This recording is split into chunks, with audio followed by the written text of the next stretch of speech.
Okay, so I wanted to do a quick video, kind of follow up on, I did a video on my Morse code paddles, and I've got a whole bunch of downloads and some views on those files, and I wanted to show the other side of how these work. So I wanted to show the electronics behind it.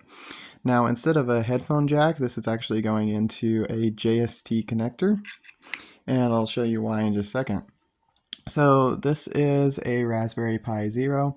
This is what I'm using to control the paddles, and also so I can hook it up to, I'm not sure how well you can see this, so I can hook it up to my radio. So what this does, I created a video, I think it's my last video, showing how to install the software onto the Raspberry Pi. And now I'm going to kind of show you the hardware side. So first we've got a speaker. This is just a iLouder 8 ohm 3 watt speaker. So if you're interested in buying any of these parts, meaning the Raspberry Pi or the speaker, you can find those on, if you go to nerdergeek.github.io, I do have links to where you can get these from eBay, and they're incredibly inexpensive. I think these are about $10 or $15, and the speakers are I think like $8 for 6, something like that. They're not very expensive. The way we're going to set this up is first we need to plug the paddles into this JST connector right here.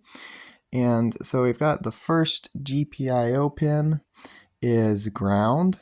The next GPIO pin is going to be a GPIO pin for a dot or dash, and then the other one's the other dot dash pin.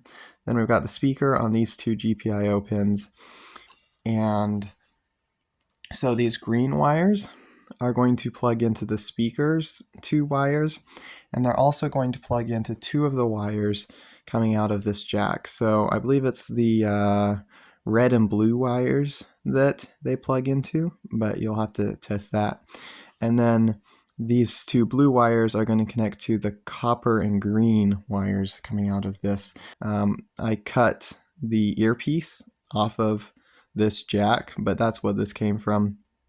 So when you flip the switch, it will turn on the PTT, and then when you use the paddles, it will actually send Morse code over this. So main purpose for this video is kind of showing you the case I designed.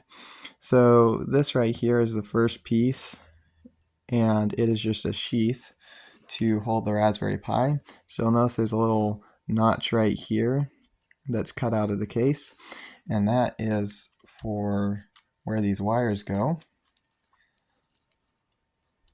So we're just going to slide it in. It slides in, fits perfectly.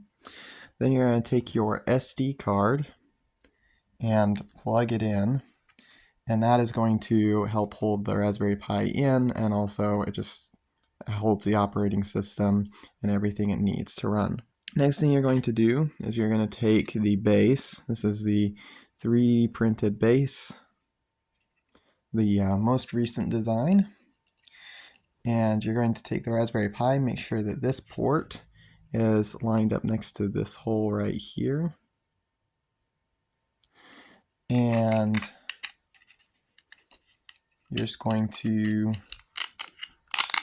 push the Raspberry Pi in just like that, and you should be able to see the port right there. So next thing that we're going to need to do is put the speaker right about there, and you'll have to screw it on to this cover. Now this is actually the older design of a cover, and it has a few problems with these spacers were not quite strong enough, so I did improve them on version 2. So the new version that's out there, they're a little bit stronger, but you would just screw the speaker in just like, just like that, and then the wires, this wire is going to come out that side, so just make sure it's on the right side. Now also you're going to have to put this in, and it might actually be a good idea to put this in before you put in the speaker. So this is just the switch. You can use a button if you want. A button you'll have to press and hold as you're sending Morse code, so it'd be a little bit harder. But basically anything to short the two wires, the copper wire and the green wire, I believe. If I'm saying wrong, someone will probably correct me. And if you just short the two wires, you'll have to put solder on it before you're able to short them. But if you put solder on them and short them, and it starts, it makes the light go red like that, then you'll know that you've got the right wires. So we're going to put that in like that. Then we'll place in the speaker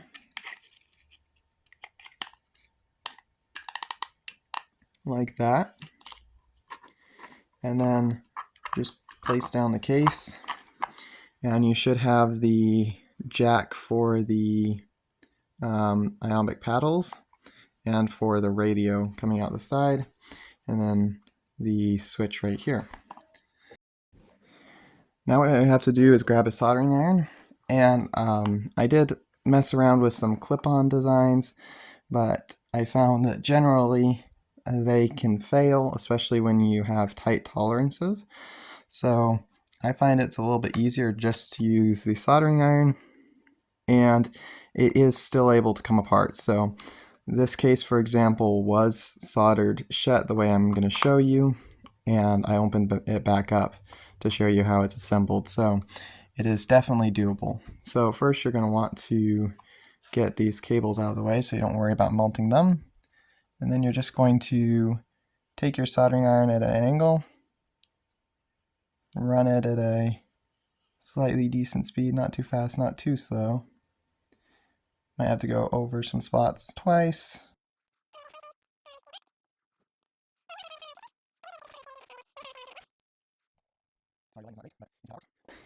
And now that's all soldered or melted together, it's not going to come apart. So that's how the case goes together. And then if we want to actually send Morse code, we're going to plug in the headphone jack right there, just like that.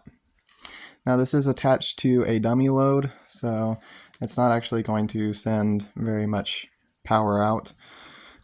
Next thing we're going to do, I'm actually going to take this hat that I designed, and it's optional, but if you printed the paddles, these paddles right here, it allows them to sit right on top.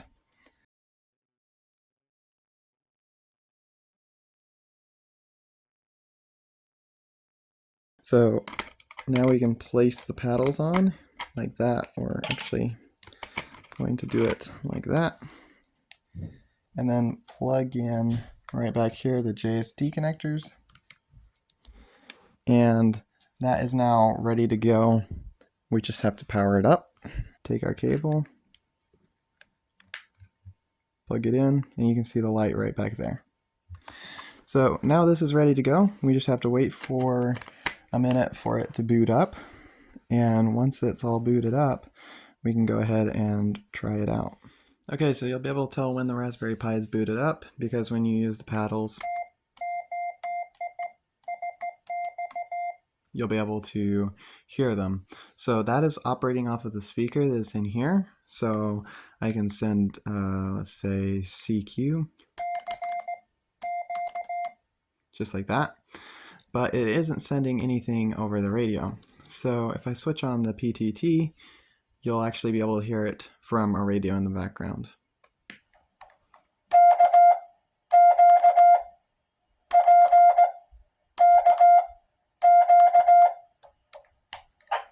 And just like that, you could probably hear it in the radio in the background. So if you don't actually want to use the paddles, then what you can do is you can go to your computer, your phone, tablet, whatever you want, go to the IP address of your Pi. So if your IP address is 192.168.3.140 like mine is, then you'd put in your IP address followed by :5000. Then you can go to the encode tab, and you can type out whatever you want to encode. So let's say we want to encode hello, and then you can click on play audio. Now play audio will only play the audio on the Raspberry Pi, but we'll be able to hear what it'll sound like. Okay, so just like that, we can hear what it sounds like on the Raspberry Pi.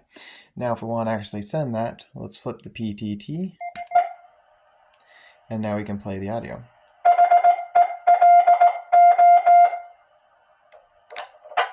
Just like that. So that's how you can send Morse code without using the paddles. You can send them from the website instead.